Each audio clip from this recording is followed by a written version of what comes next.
Okay. Buenas noches, señor, señora. My name is Andrew Cheung, and I'm a member of the International Society of Guatemala Collectors. This evening, I'm going to talk about Guatemala Airmails. Now, the period I've chosen is 1924, which is actually the first official airmail, and to 1945, because this is the period I collect most, and there are a lot of changes and interesting rate changes and route changes at that time. It's not that I don't collect later periods, but there are other things happening to it, and so I'll probably maybe I'll give a presentation later, maybe later, in a few years' time. But anyway, so what I'm going to do in this presentation is more of an introduction to the Guatemala Airmails. If none of you, I know that there are a few experts in this area listening today, so please excuse my ignorance in a lot of things, because I've only collected it for about 10 years, and there's still a lot to learn and to do research on. So anyway, start. Right, just a brief introduction. I'm sure that all of you know where Guatemala is. There's a little map here. It's a French map. You can see that it's bordered by Mexico in the north, and down below you've got Honduras and El Salvador on down there, and then you've got the part of the Caribbean here with a port, Puerto Barrios here, which is a major port for a lot of mail going to the United States. And there's San Jose down here, which is also a port in the Pacific Ocean. But you see the problem with this port is the water is a bit shallow, so the big ships actually had to it can't actually stop at the port, and they have to use barges to send goods and material there. So the Guatemala is actually, it's a very hilly country, so lots of volcanoes, and mainly a lot of the major cities are actually either in the highland, flat to highlands, and you can see that they actually around this area. Very luckily, we had one of the seminar on the Guatemala railway system not long ago with the ISGC, and then you can actually show the railway network here. The longest railway actually is from here, from San Jose up to the Puerto Barrios up here. I mean, that is the longest railway, and actually it took more than a day actually to travel from there to there. So actually the railway and the poor roads make transporting mail and goods very difficult. So I mean, airmails it's the only fast way for carrying goods and mail, especially for the trade and commerce, which actually relied on a lot of the airmails to carry their goods and things like that. So actually, it first started off very early, actually, in 1911. The first experimental flight was carried out by glider by Alberto de la Villa. And the glider, it was just a glider, and it was damaged beyond repair in one of the flights. I mean, he had carried out several flights, and it was damaged beyond repair. And luckily, the pilot was not killed. So, and later on, there were more pilots actually experimented on single-engine aeroplanes from French aeroplanes, Gobert and the Newport, bought from France, carry further flights, but unfortunately, both were lost in accidents. And I'm not surprising, because I mean, in those days, the airfields are really basically a lot of it is just a flat grass. I mean, there's nothing like airports nowadays. But no mails were carried on these flights. So the stamp dealer and collector, John Field, reported in stamp magazines in 1954 that European Philatelic company issued souvenir cards in connection with the demonstration flights at Aurora Airfield in Guatemala in 1912. I have actually seen any cards, maybe Hamey has seen some, but so the cards were not flown, it's just basically commemorative cards. Of course, the great character of Guatemala Philatelic is Mr. Goodman, Roland Goodman, the editor of the famous the books. No Guatemalan collectors could go without them. And he described actually the first mail-carrying flight was the U.S. Army demonstration flights in 1924. Flew from France Field Canal Zone by 2 de Havillands and Martin Bommer. Only 28 letters are known carried on the flight because the train carrying more mail for this flight was delayed. So there should have been more letters. I'm not sure about that because actually the editor of Guatemala Society actually sent me the research files, which I actually haven't touched on. So maybe a little bit about that, maybe later on. I haven't actually done any actually looked at the file from the Goodman, however. So this is one of the covers sent and from the American legation from Guatemala City. It's actually a returning cover to Canal Zone in 1924, and you can actually see. They still use at that time. Of course, they still use the peso stamps. The currency hasn't changed at that time, so it was sent from Guatemala to Canal Zone on the return flight, and it franked with the 1.225 pesos for the first 20 grams. And it has above all heights Canal Zone arrival on the back. Yes, and actually I was very lucky actually to obtain this cover actually from the I was talking about the lot that I bought about 10 years ago in an auction. So that this cover is actually in that collection. So I have not actually seen any other covers yet. Probably still hidden, there probably will be some, but I would like a second one if I can find. So the first incoming flight is actually, everybody knows about it if you collect the South and Central American Philatelic, the famous scatter cover from Barranquilla, Colombia, and the 2 Dornier War hydroplanes, Pacifico and Atlantico, flew from Barranquilla, from Colombia, to Canal Zone, Costa Rica, Nicaragua, Honduras, El Salvador, Guatemala, and finally ended in Cuba. So they have all the scatter stamps, and these all addressed to different countries. You can find them on occasions from stamp dealers or from auction companies, Hammers or Cherry Stone. You can find them addressed to different countries, and that's usually one of these items that if you exhibit, you will probably put it in the first few pages, and it's got a cachet here with the Primer Correo, Colombia. So in 1926, this is actually is internal airmail cover sent from Guatemala to Florence Petén, which is a northern territory of the country next to the Belize, which always the Guatemalans always think that Belize should be Guatemala, but anyhow, it used to be called British Honduras.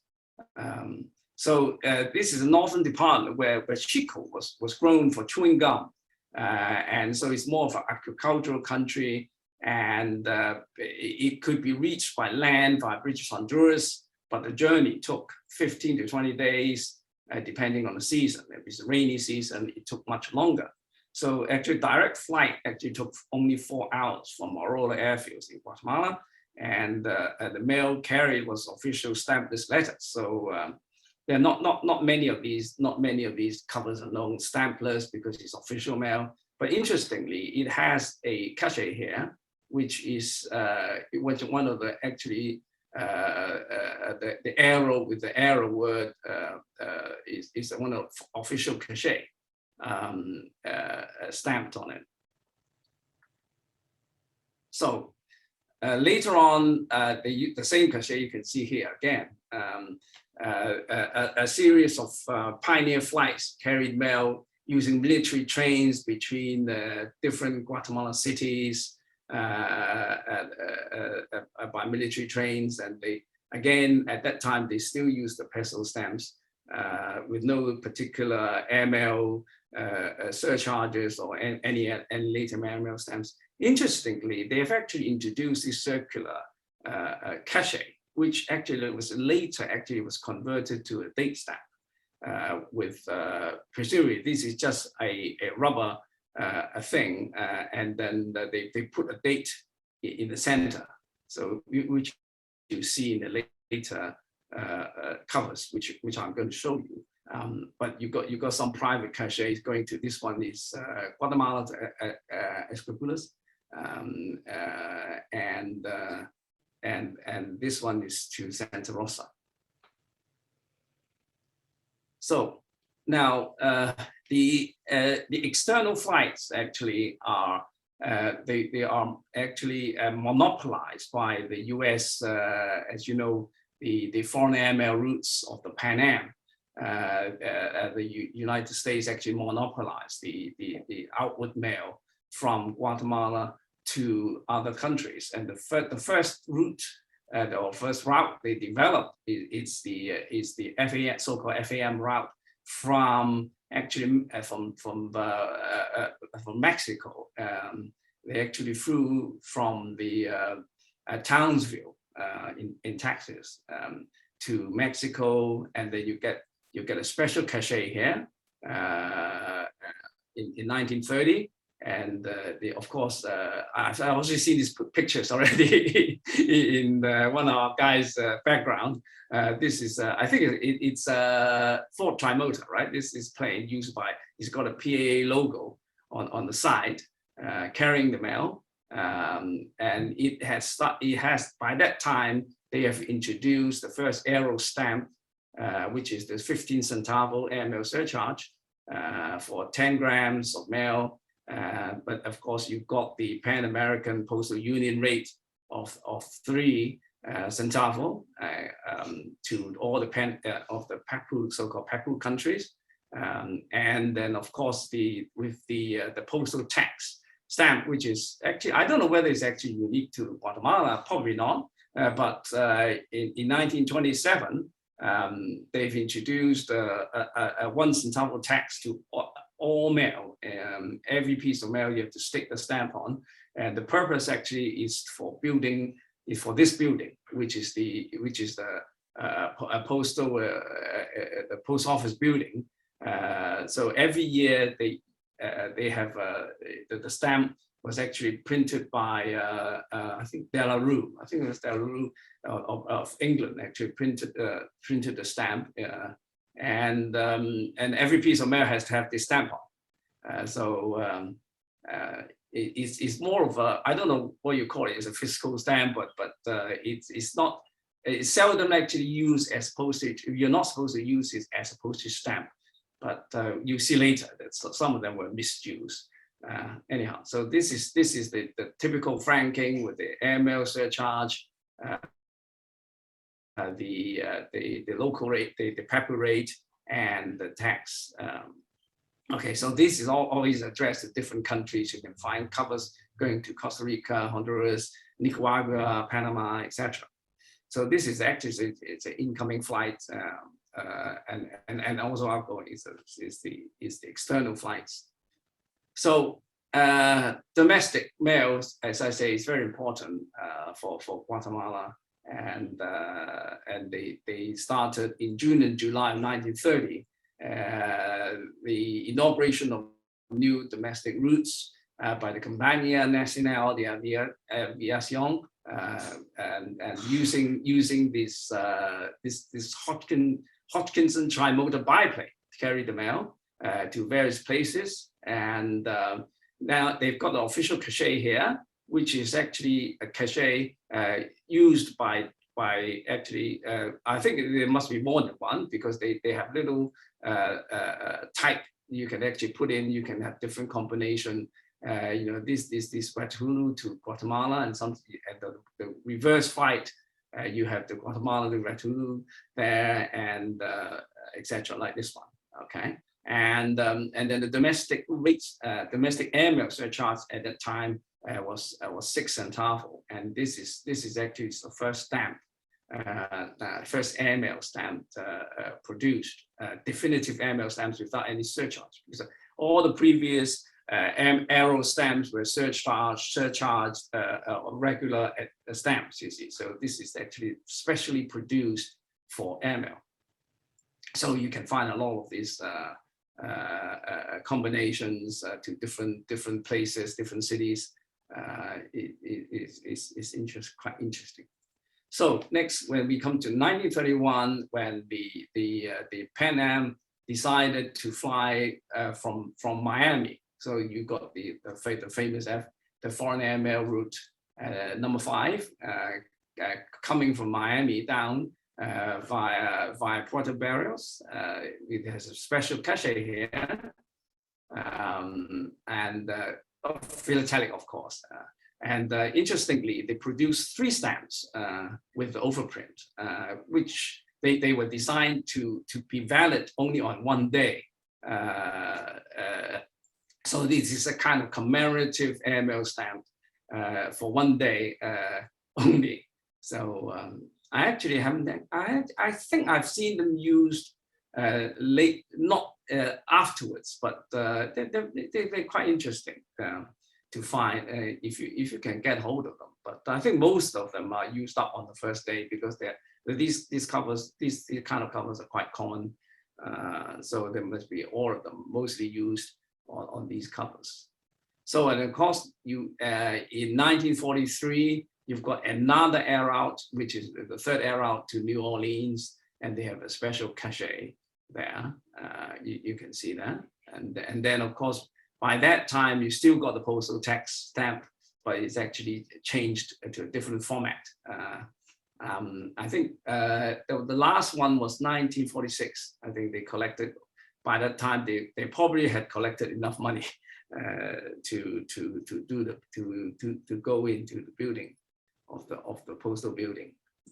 Okay, so now I'm going to talk about a little bit about the airmail stamps, which is quite interesting, because Guatemala actually issued many airmail stamps. I think more than they need. I think late in the later years, but I think the early part is the early issues. They were not, the stamps were not specific for domestic or international airmails. It's just basically it's got the overprint official postal aerial there, and there are only 4 values, which are the 3, the 5, the 15, and the 20 centavos. It was authorized by a decree on 1928, but not issued until 1929. It's the overprint by typography, which is letterpress, on 2 issues, on the 1924 Perkins-Bacon issue and the 1926 Waterloo issue.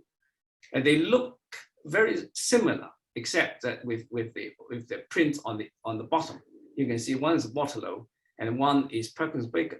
Now it's quite interesting issue here, because the Perkins-Bacon's actually overprint is quite I would say uncommon, especially on covers, because at first they start because of the whole set. I mean, a lot of when they start issuing the first stamps, stamp dealers, of course, collectors start buying them, and nobody actually realized that they have another printing. I mean, because it's such a small print, nobody noticed it.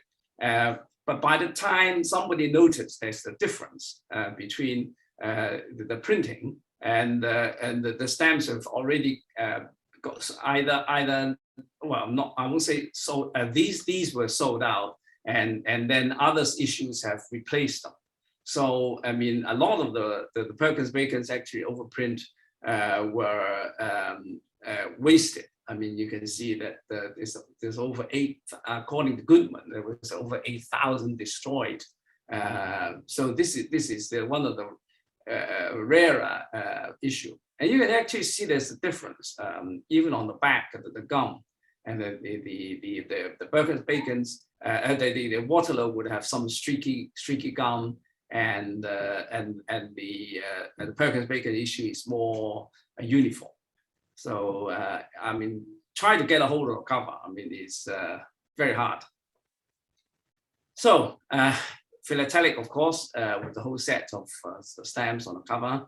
The 3 centavo was actually for the commercial samples. The 5 centavo was for the printed matter, and the 15 centavo was for the domestic letters, and the 20 centavo was for double postcard.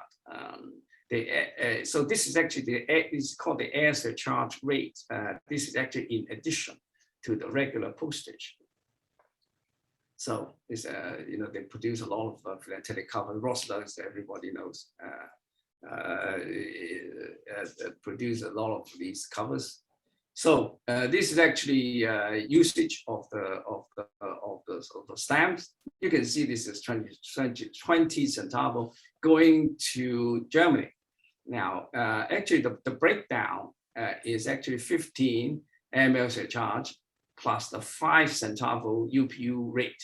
So maybe that, you know, they actually should use a 15 centavo stamp and a 5 centavo regular stamp, but you know, so it's to do that. And then of course the postal tax. Now, notice that this one has now been converted. I showed you earlier with this the cachet, and it's now been converted into date stamp with the date inserted in the middle.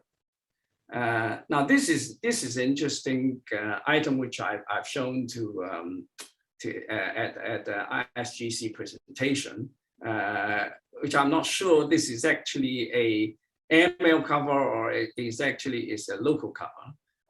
But if you look, it's got the arrow stamp here, which actually should only be franked on airmail. But you know, maybe the airmail stickers are fallen off.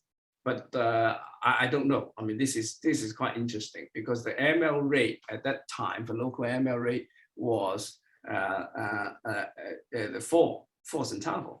So if you count the postal tax stamp as a stamp, actually using that, the actual total franking is actually 7. So I mean, it's actually maybe if it's really in airmail, it would be 4 centavo plus a 3 centavo local rate. So it will still work. Either way, either they use this the tax stamp as a stamp, or they actually over franked it for local mail. Anyway, this is one of the just one of these curious things. So anyway, errors, plenty of errors found with the first issue. With the surcharge shifted, double surcharge, inverted surcharge, etc. Mostly on the Waterloo printing of 1926. So first definitive airmail stamp essays. Now this is Jose Guerrera, gummed and in Perth. Unfortunately, the essays actually didn't end up with me. he went to a member of the ISGC who actually collects these essays. But it's very interesting that you know, the essays here and all on the same value, 5 centavo, and value in different colors. You're showing a plane. So this is so-called essays because they were never actually issued. So that later on, when you have the Zedek company actually produce some essays for this is the actual stamp that was issued, but of course not with the 15 centavo, with the 6 centavo. And he's also got a little advert here. You know, Guatemala is very famous for its coffee, so it says Guatemala produces the best coffee in the world. So this stamp actually is very almost you can find in any so a topical collection of thematic collections of coffee or beverages. You'll probably find one of these with the advertising at the bottom. So again, unfortunately, I failed to buy this set. It ended up with the same collection. Anyway, so this is the final stamp, actually the first definitive airmail stamp, the 6 centavo, designed by Suez, issued on the 4th of June, 1930, as a lithograph locally and printed in sheets of 100, and a lot of them issued, and a lot of them overprinted later on because of the leftovers, and the purpose of which is the domestic airmail fee. Okay, so again, you've got a lot of errors like double impression, imperforation. The imperf probably is not an error. Maybe it's just some proof or something, you know, just not perforated and just cut up. And I doubt it probably is not error. And then they were overprinted in 1931 for external airmail. So Guatemala's interesting thing is they produce stamps for internal, which is the domestic airmail, and also the external, which is with exterior printed on it. For both purposes. Not many countries do that, but I think, you know, they just decided to maybe, I don't know, for purpose of selling to collectors. I don't know, but over the early years, a lot of the regular stamps are overprinted, internal, external overprints for use of domestic and internet and overseas airmails. So you got a little bit of, well, obviously with a huge printing like that from a local company, there are bound to be some shades and things, and the errors as well.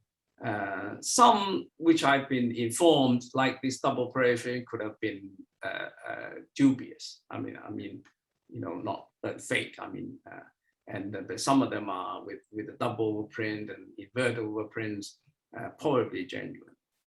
But this, you know, when I showed it, some people doubted this could be just a fake perforating line added. Anyhow. Anyway, so interior stamps, as I said, for domestic use, and because of the domestic airmail service was very popular particularly amongst the commercial merchants, and they use a lot, and they use the old stamps, the regular stamps, to overprint the different overprints, and of course when you start overprinting stamps, you're bound to end up with errors. Like these. Okay, so right. So with the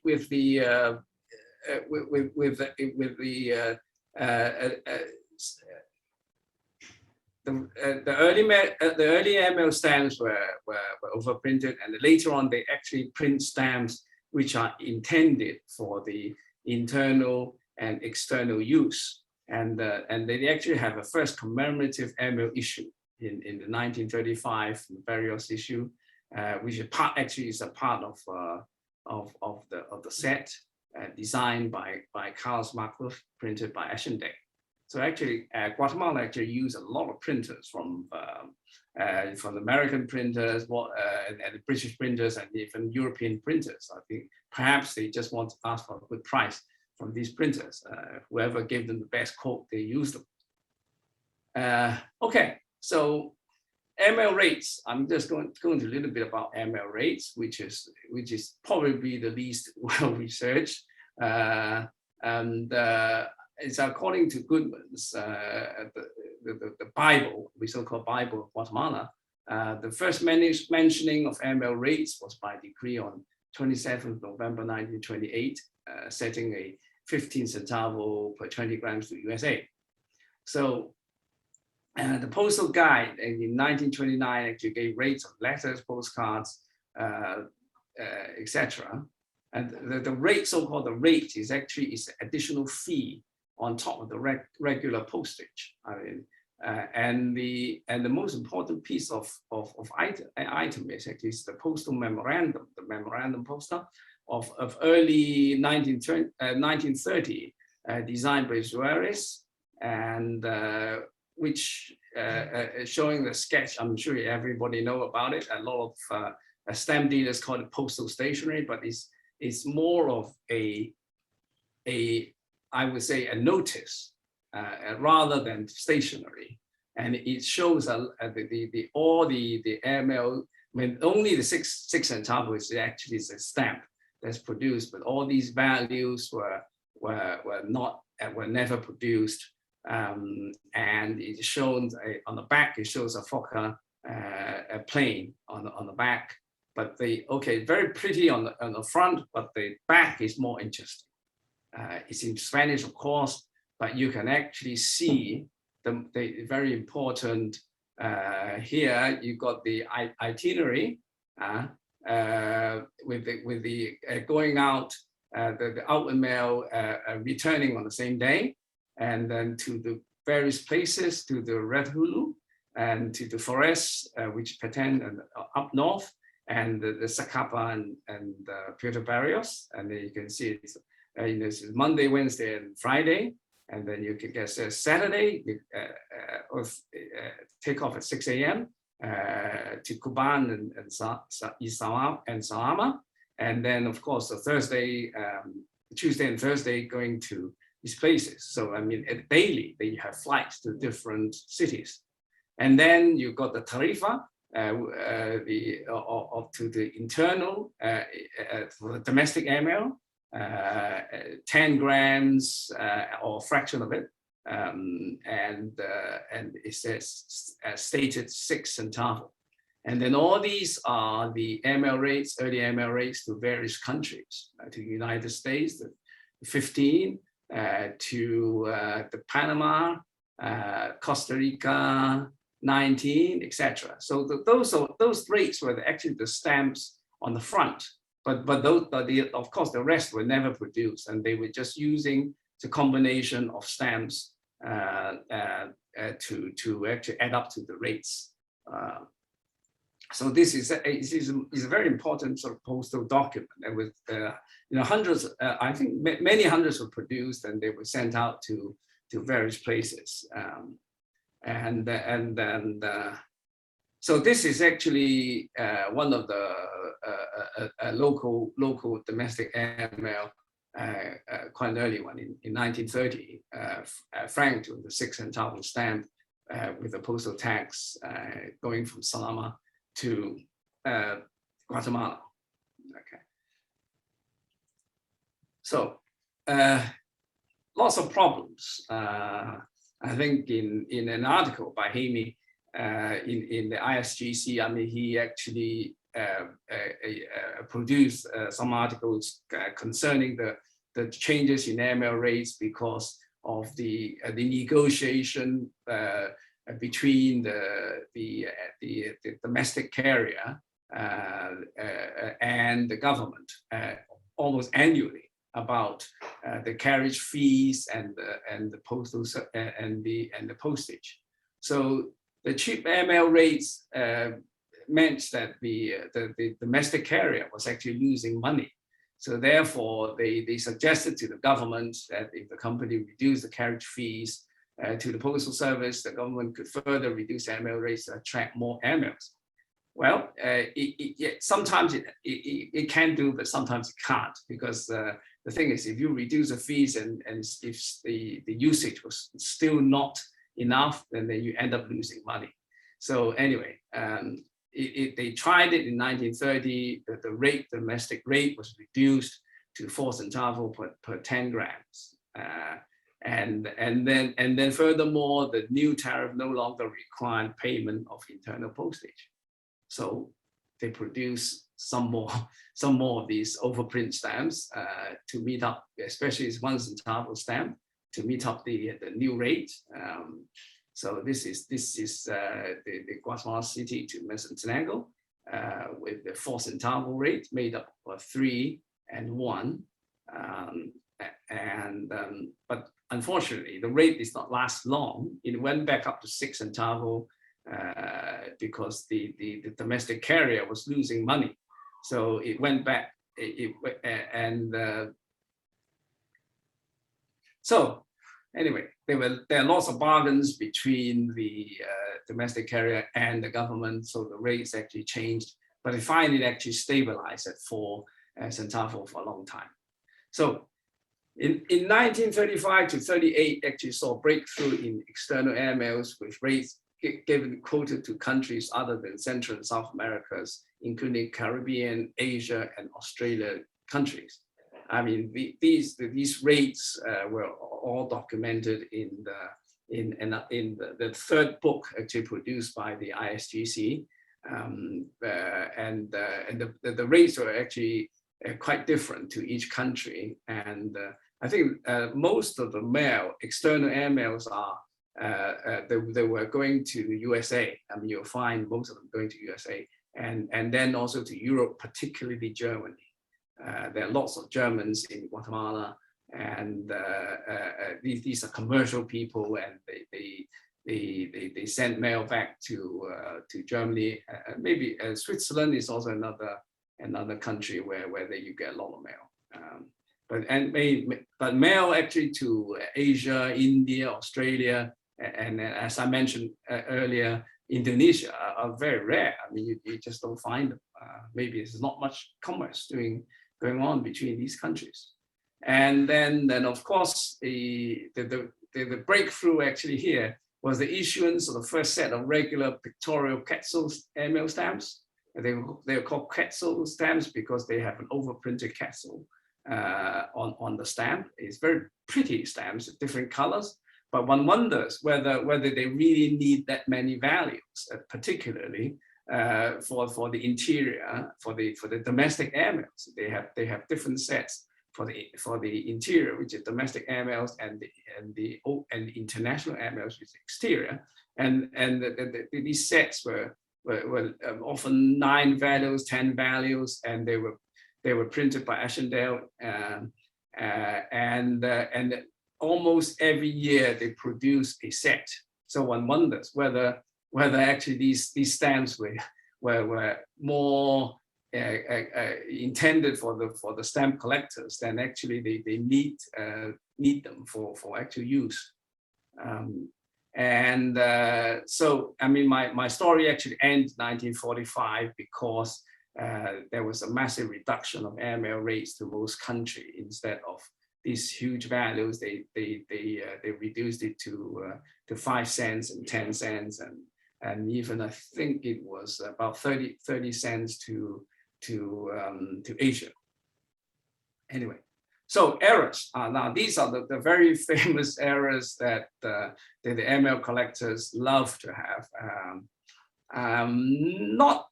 Not impossible to find. 1 or 2 usually, occasionally will come up in auction. You'd be lucky, actually. You probably could be lucky if you can find them on eBay or maybe .com or some or maybe stamp dealers. But you know, there are three very famous ones. The 1936, the 5 Quetzal.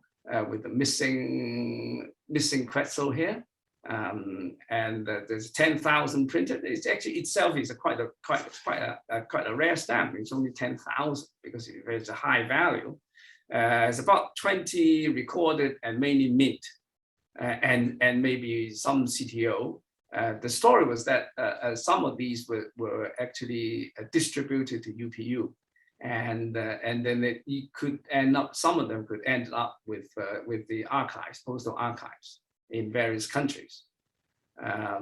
The 1937 is the most famous one, with the missing Quetzal, 50,000 printed, and I think about 10 used, mostly used, and I think there's even one cover. I haven't actually seen the mint one, but this one is illustrated in good one, and you can see it's not mint. I mean, it's got a very faint postmark, and this one was in a recent auction, also postmarked, and there is a cover. No. But sometimes these things is just a lucky find amongst a bundle of letters in the stamp dealers. And then the 1939 ones, with the 50 centavos, they're very few. I mean, that's so these two are probably be you probably find in stamp auctions occasionally. So there are some other interesting things about airmail associated with airmails is the express service. In March 1931, to speed up delivery of both domestic and international airmail, a group of mailmen equipped with bicycles was organized for this express delivery service in Guatemala. So it appears that there's no surcharge to this service. I mean, it was just maybe some experiment or some service that they introduced to speed up delivery. You can see this interesting letter from Petalou.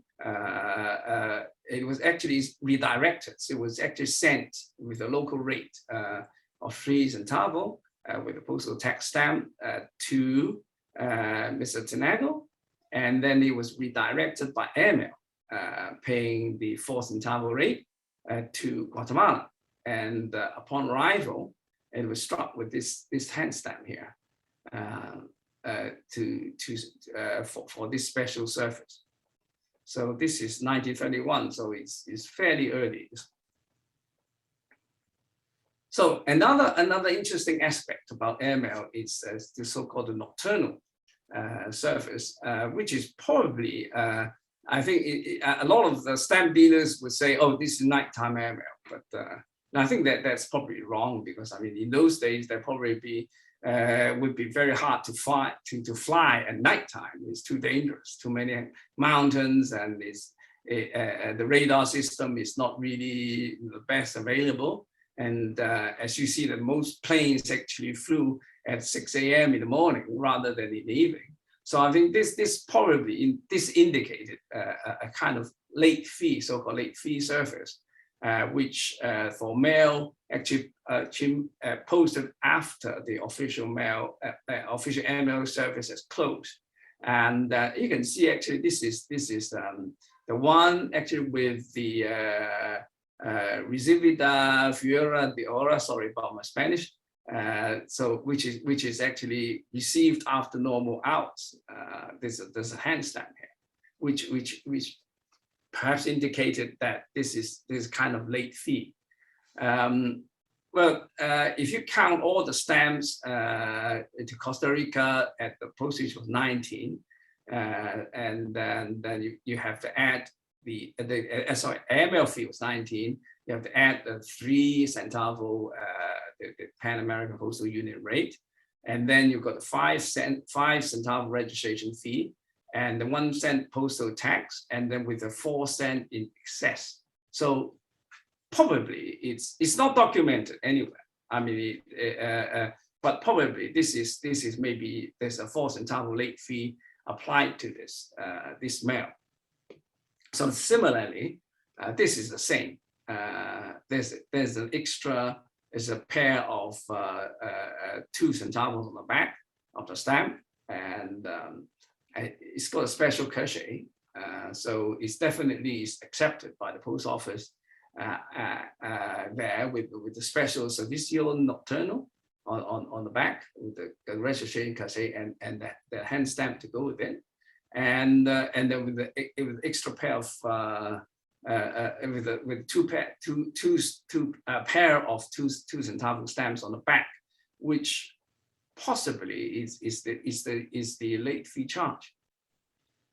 And then later on in the 1939, double postage. So you can see that this is actually going to the USA with the correct 15 centavo airmail surcharge and the 3 centavo papu rate, and with the postage doubled on the back. So maybe by that time, for the late fee letter, the fee was doubled, normal postage. This is another one in 1941 to Germany with the nocturnal hand stamp, and the postage was doubled. Okay, and it has an interesting transatlantic airmail surface route marking on the front, which I actually wrote about an article in the one of the ISGC journal about this marking. There are lots of markings for transatlantic mail because in the early stage the mail was only sent to US by airmail and then by ship from New York to Europe, and then later on when certainly in the Zeppelin days and afterwards, they will have a full transatlantic service. Okay, so this one you can actually see 1950. This actually is beyond, just for the sake of showing this porte double, this hand stamp on the front, which proved that at one point the postage was actually doubled for the late fee service. Anyway, why collect airmail of Guatemala? Well, available of collectible materials. There are plenty of them around, and if you look, I mean, if you go to eBay or stamp dealers, and not as much as stamp dealers, maybe the South American stamp dealers, they have a lot of material, but anyway, there's lots of collectible materials, stamps, covers, stationery, etc. Relatively cheap price.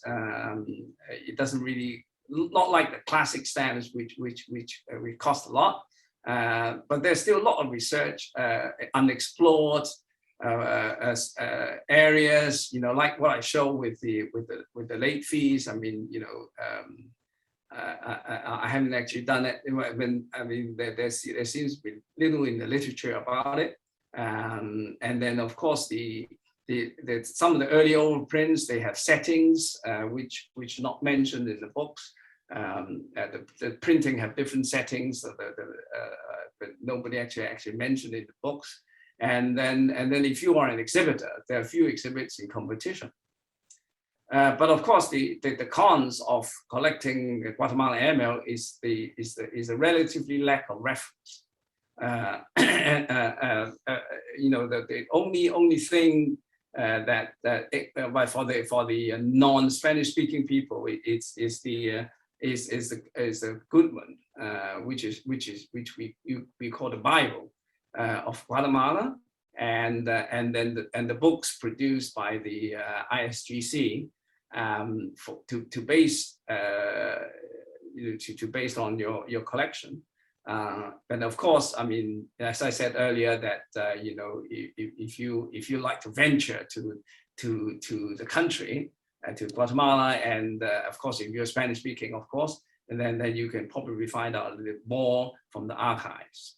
And then, of course, some signature items like those proofs and errors. If you put it in a competition, if you haven't got them, judges probably know. but they're fairly expensive and not easily available.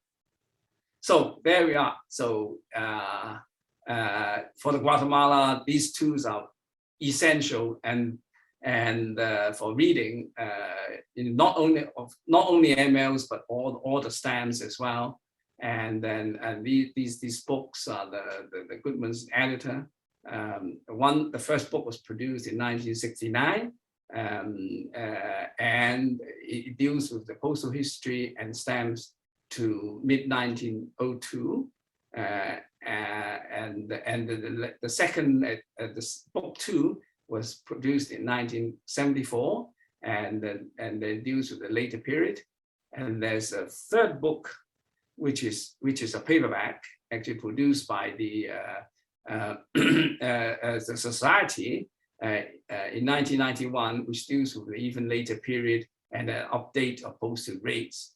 And of course, with the Cécile Bouzon, you have the postal markings of Guatemala, which is an essential book if you want to deal with postal markings. And of course, El Quetzal, which is the quarterly publication of the ISGZ. And then I want to mention, of course, this very important website of the Guatemala Society, which have lots of informations, and you can find some exhibits. And I put my they put my the airmail exhibits up on the website, which I think is still available. I don't know. Anyway, I haven't checked for some time, but there's other exhibits in there. And very interesting website, very nicely developed websites. So anyway, well, sorry about this brief introduction, but there's a lot to talk about airmails. But as I said before, this is just an introduction to collecting Guatemala airmails. So I hope, and if you have any questions, please fire on. Andrew, thank you. Very interesting presentation. Really informative. Right. Yes. Gracias. Right. So, if anyone have any questions for Andrew, please raise your hand so I can call them up in the order they appear. You may have to do a bit of translation, I'm afraid. No problem. Si alguien quiere preguntar en español, lo traducimos también, así que ningún problema. Andrew, while we wait for the hands, I have a curiosity. You mentioned about the Quetzal overprint. Were those stamps also issued without, well, not the errors, but are there any of those without the Quetzal being issued? But only those issues, those pictorial issues showing the various landmarks of Guatemala's all have the Quetzal overprint on them. But there are other stamps, of course, commemorative stamps without with the Quetzal. Those series of the thin, long, thin series, beautiful. They produce vivid colors. They all have the Quetzal overprint. Yeah. It looks very nice overprint because it's very delicate, and I can imagine that whomever made it really pay attention to the details. Yes. In addition to it, do they exist like inverted or double, any other type of error? Very. The later issues, there are very few errors, except the missing, because the Quetzal was actually produced by a second printing process. So there's a chance of maybe a complete sheet actually with the missing, which didn't go through the press, so that the Quetzal just flew away. There are very few actually. Ashendale actually did a very good job on those printing, and of course, because it's much later, and the technology should have improved. Sure. It's only the early stamps with the overprint on regular issues. They made a lot of mistakes. But there's actually, as a collector, actually asked me this question, whether the Quetzal could be removed either chemically or by some process. I would say it's possible. So I haven't actually seen any. by today's technology, everything. Oh, it can be revealed immediately. Yeah, if it was removed, that can be today. That's right. That's right. You can detect it by the ultraviolet, maybe some other means, or magnifying glass. You could probably see the remnants of it. Yeah. Yeah. Definitely. There are some hands up right there. Mauricio. First of all, Andrew, thank you very much for this wonderful presentation. I enjoyed it a lot. I have a few questions and a few comments. First of all, well, besides doing outbound Guatemala airmail, do you also collect the inbound? That'll be the first question. Yes. Okay. Yes, I do. Okay. Yeah.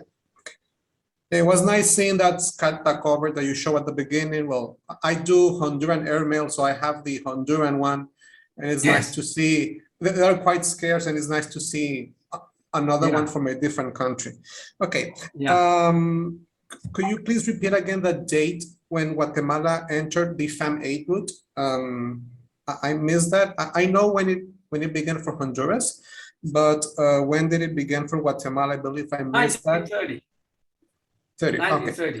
Okay, because I believe, do you show that? It's almost the same time. It's almost at the same time, yeah, I know, yeah. Because it was first Guatemala, then the extension. Then the extension. Pan Am start invading the Central and South America.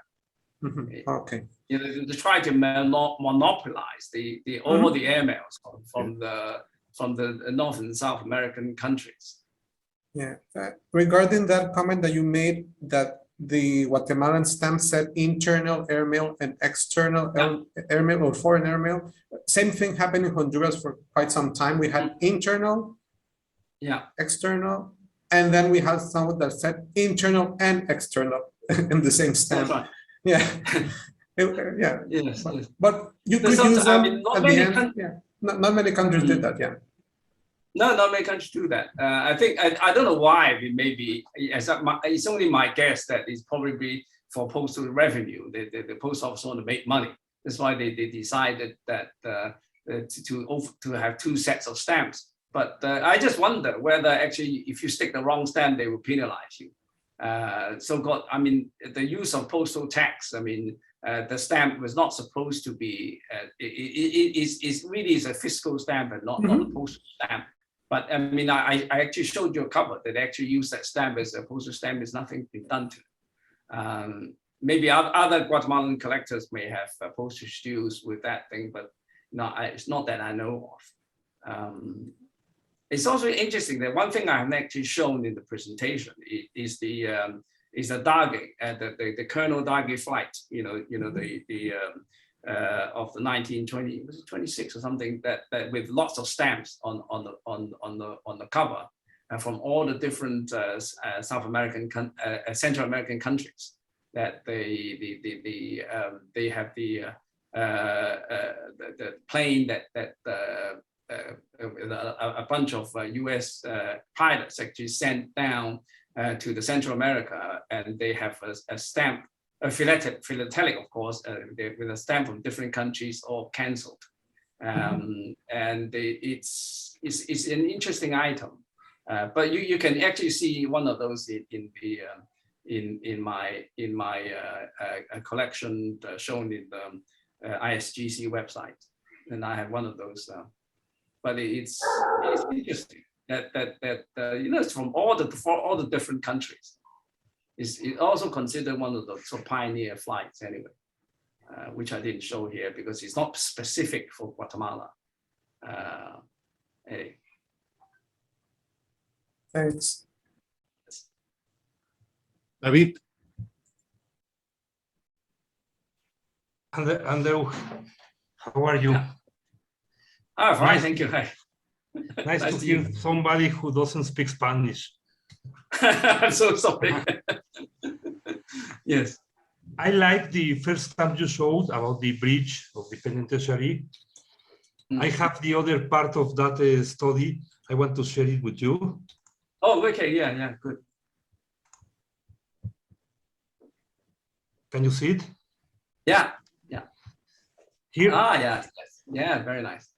That was really there were two stamps. One was issued by Waterloo and Sons, and the other one was issued by Perkins Bacon. Bacon, yeah. They are not exactly the same. I have here the differences. You can see here, for example, this flower. Yes. It's different than this flower. Yes, and yes. This flower, it goes only halfway, and here the flower goes to the bottom. So this I have in a collection about bridges. I have. Very nice, very nice, very nice. And these are the tools. Thank you. I like your. I like it. I like it. I think they engrave. Well, obviously, Perkins Bacon's and Waterloo have different engraver that I think deliberately actually made the difference in the engraving. These are sort of like typograph stamps, so they're hand engraved. So yes, very nice. Thank you. Yeah. Later we can share both to complete. Very nice. Very Thank nice. you. I'm gonna. I didn't actually look at the differences between the two stamps, but yeah, I certainly will check it out today, later on today. Yeah. Thank you, Alejandro. It's okay. Any other questions over there? Just as a comment, I was checking my March 1930, March 16, 1930, Guatemala to Honduras first flight. But unfortunately, my stamp is not the Perkins Bacon one. It's the Waterloo. As I say, it's hard to find. I haven't got one either, but I keep looking. You're more likely to actually find it from a stamp dealer than on eBay, maybe. It's not many people are aware of it. I think they exist more in mint condition than used. I doubt it, because the stamps were actually put out at a later date when they already used a different issue. I have another question, Andrew. Well, I've been asked by chat. Could you please show again your slide with the FAM8 cover? The first one that you showed. If you could show it again, please. Okay. All right. Let me see. All right. I'm going to share my screen again. I believe it was around slide number, the first ones, maybe before number 9. FAM8. Yeah. Yeah. Okay. Is this one? One, I believe. There. There. Okay, let's see. Okay, yeah, that. Okay, that's the March 16th. Previous to that, okay, yeah. The FAM5.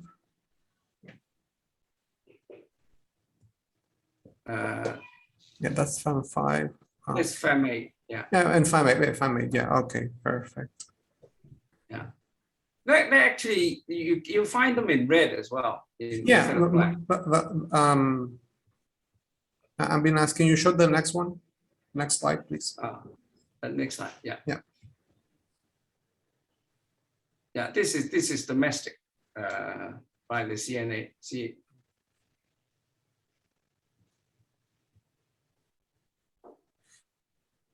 Mm-hmm.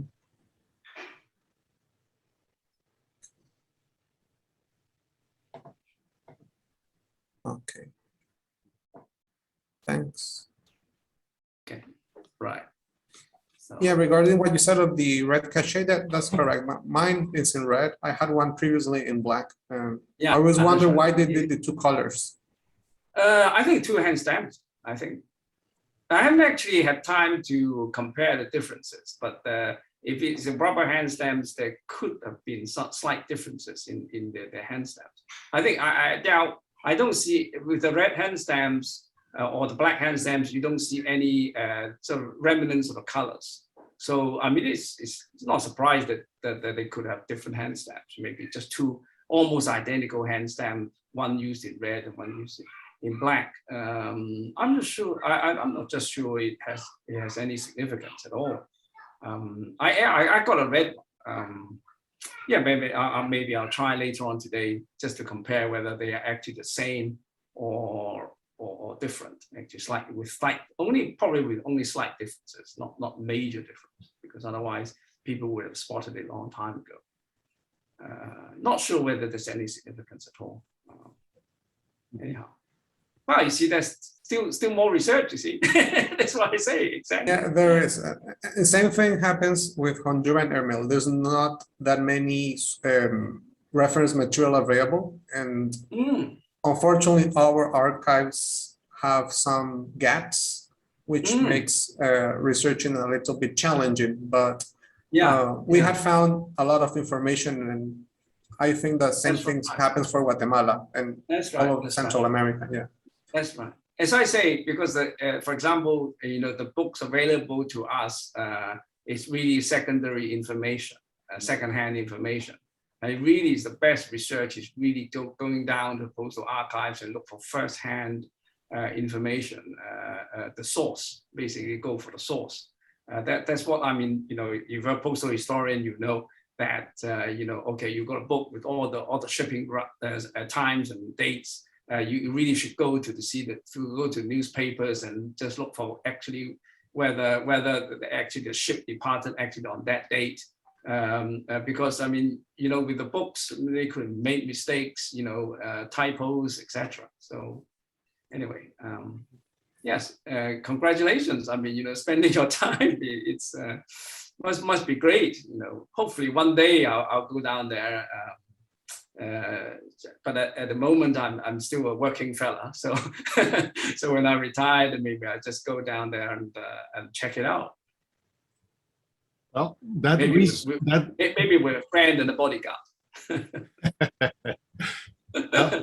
It brings a lot of opportunity to collect something that not too many people have explored. So, it's an open research and it takes time and mainly collaboration. Yes, that's right. That's right. More like a general question only for Guatemala, but all Central American. We had a few presentations here about airmail from different Central American countries. Airmail usually goes overseas. But what about airmail within the Central American countries? Are they known from Guatemala, let's say Guatemala to Honduras or Guatemala to Costa Rica? Yeah. How difficult are those to find? Not too difficult. There are a lot of communications between different Central American. For my experience, Brazil actually is the hardest, surprisingly. Brazil is a big country, but I suppose Brazil is a Portuguese speaking, and I don't know. Maybe the trade is I don't know. But really, if you look at Brazil, the early covers to Brazil are very scarce. I mean, I don't know. I mean, it's just I haven't actually looked hard enough. But you can actually find. In my collection, you can see, all the covers actually from Guatemala going to, places like Peru, Bolivia, all the countries. Well, you can find them. Argentina is very, very common. Oh, really? Especially, because I mean, maybe the Germans are communicating. There's a lot of Germans in Argentina. But Brazil is quite hard. Really is quite hard. And what was the connection to Argentina? Did they go through also the FAM routes? Which one did they take? FAM 9 in Cristobal to connect to the Pacific. Okay. That's right. That's right. They just go down the coast on the along the Brazilian coast. Yeah. It's all the airmails were monopolized by PAA. Yeah.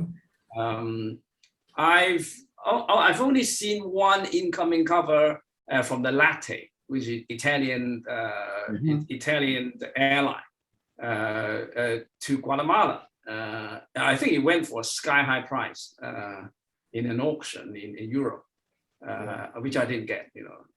But I've only seen one Latte and no Air France. I'm not sure why no Air France. Because of our powerful Americans, it's just like to control everything. That's right. Of course, there's United Fruit Companies, or there's a lot of commercial interest with America, and of course the coffee. You get the coffee industry to Europe. So there we go. But Brazil, really, I just don't know why. There's hardly anything. Later on, maybe after 1945, you do. But before that, you can try to find an early, 1930 something covers to Brazil, and it's very hard. Very hard to find. Huh? Very hard. Yes, the covers I've got to Brazil is close to 1945, 1944, 45. Got it. Yeah. Thank you. Any other question or comment?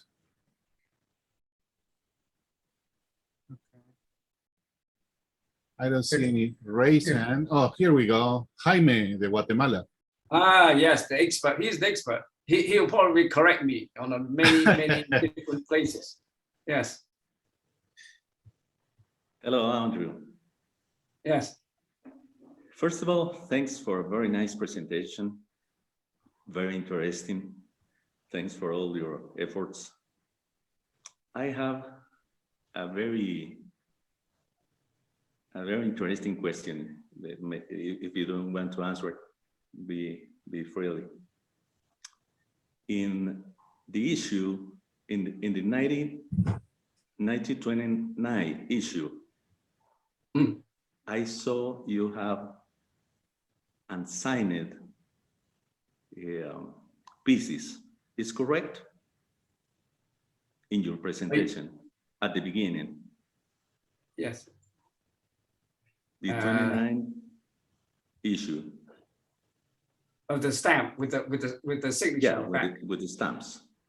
The first one. Yes, I know. With the stamps. Okay. That's right. There's one with the signature on the back. Yeah. Okay. The question is, how much? I think the question is, how much did you pay for it? If you want to answer. Not very much. Sorry I for think. the question. As I say, most Guatemalan stamps are, if you collect Hong Kong, I mean that's most affordable.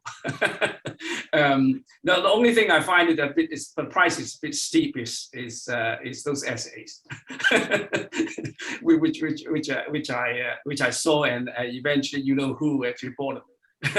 and gave a talk in our society's seminar. No, he's all right. I think he paid a lot because bearing in mind they were essays, you always put a bit of the price up a little bit. But I'm so glad that he bought it because I mean he specialized in these essays and proofs. I can't remember how much, but I won't be a lot. I think maybe 100. I don't know, US or something like that. I don't know.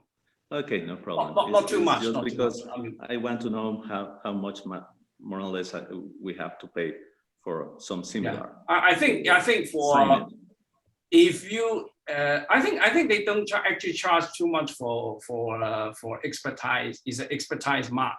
Yeah. I think it wasn't even mentioned in the catalog that it was signed by somebody. Okay.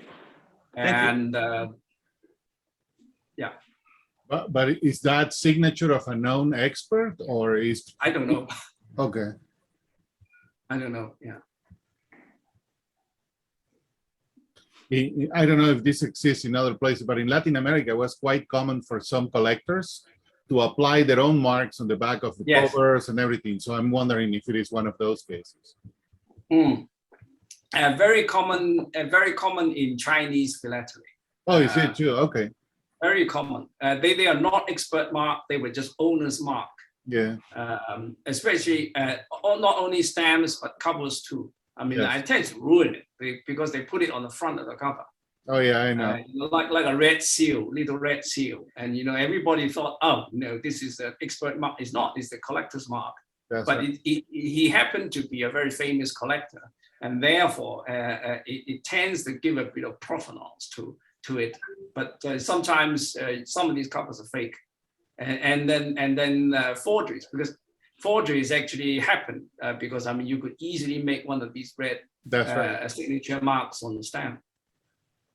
I think a lot of European stamps. I also collect Russia, you see, so they have a lot of expert so-called expert marks on the back of the stamp, which tend to ruin it because it depends what ink they use to put the little mark on. So yeah, And it could bleed all the way to the front. Yeah, you're right.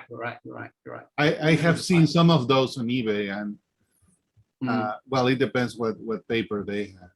Anyhow. Yeah, that's right. The thin paper, it just tends to, in time, or maybe if you keep in a damp condition, you know, like in for example, you know, some parts of the world, but Southeast Asia is particularly worse with the climate. It just tends to go through the front. Right. Not a good idea. I certainly won't put my mark on any of these things.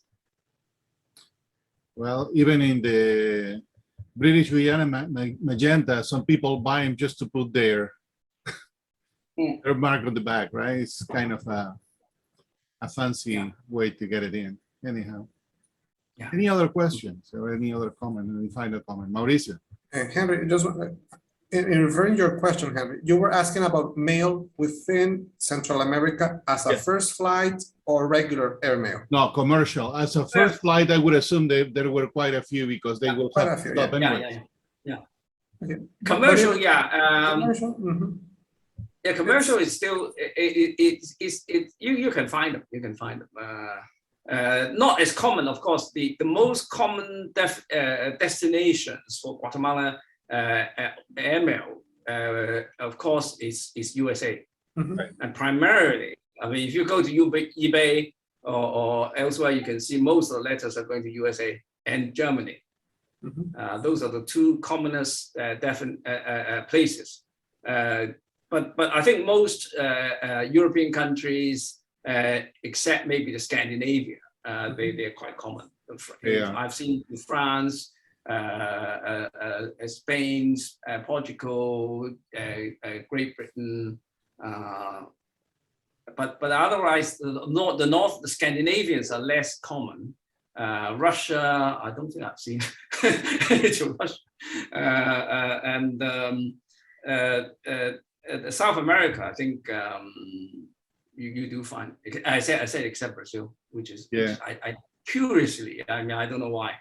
The Caribbean actually are less common. The Caribbean, you know, the islands. I love Bahamas. They're not easy to find. Jamaica, Bahamas, you do find them, but only on rarely. Trinidad is another place, and the Curacao, you know, the Portuguese colony. Very hard to find. Okay, great. Thank you. Caribbean is one of the things that if you see one, you grab it.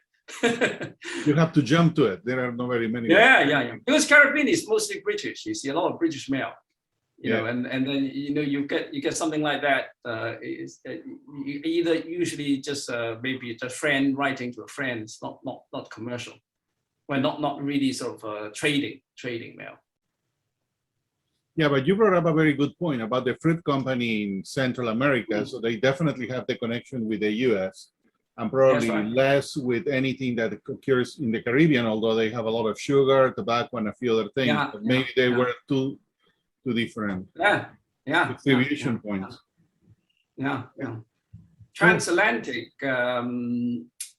is a section of my collections about transatlantic mail, and it's a lot of the transatlantic. At first, it's just there's a little cachet, say going to New York, only airmail to New York, paid to New York, and then by ship across the Atlantic to Europe, and then later on is by air throughout, because after the Zeppelin, and then you've got the transatlantic flights with the Pan Am and Imperial Airways, and then you've got a direct flight. But of course, the postage was huge. I mean, and I think normally for the folks in Guatemala, they probably couldn't afford it. I mean, you're talking about like 60 centavos, huge, a lot of money to send a letter to say England or to Germany. But I think those are mostly trading mails, or the traders that send mail to Europe, and then they usually with a lot of stamps on. But I still don't understand why the later issues, they have so many denominations. I mean, some of the denominations you can hardly see on covers.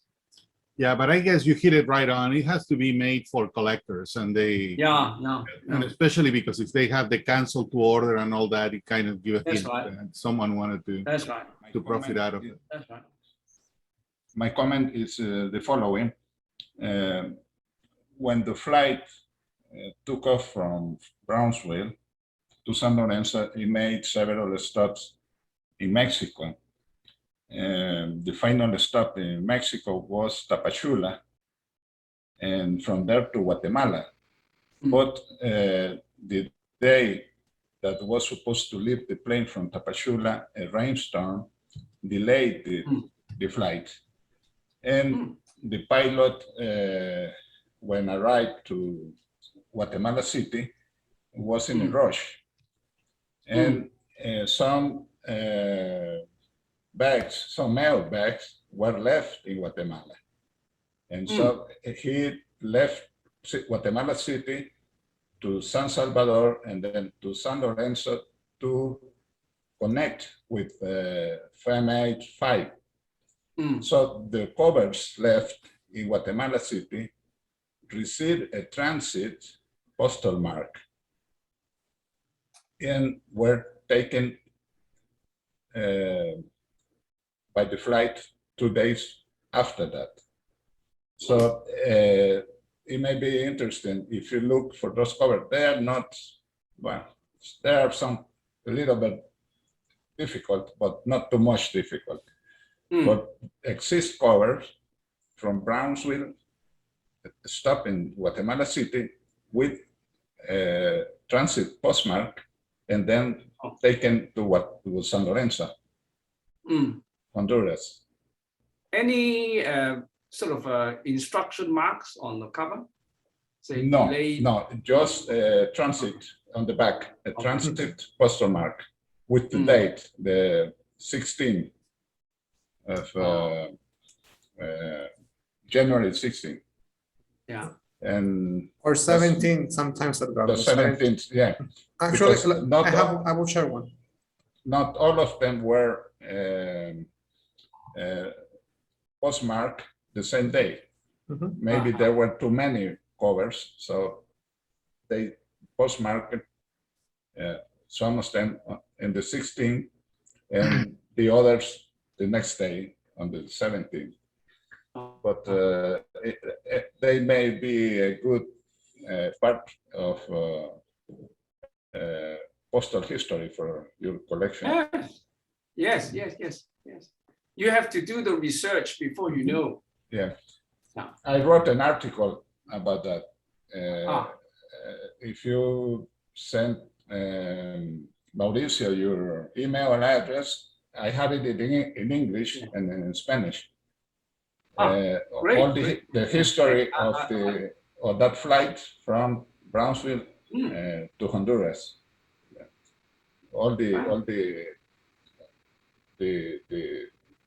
different events that occur during that flight. So you may be interested in getting that. I will be delighted to send it to you. Okay. Well, Henry will give you my email. Sure. Okay, he's gonna find. I will relay the email to Mauricio. Yeah, you Okay. can forward. You can forward. Yeah. Sure. Okay. You can reply there.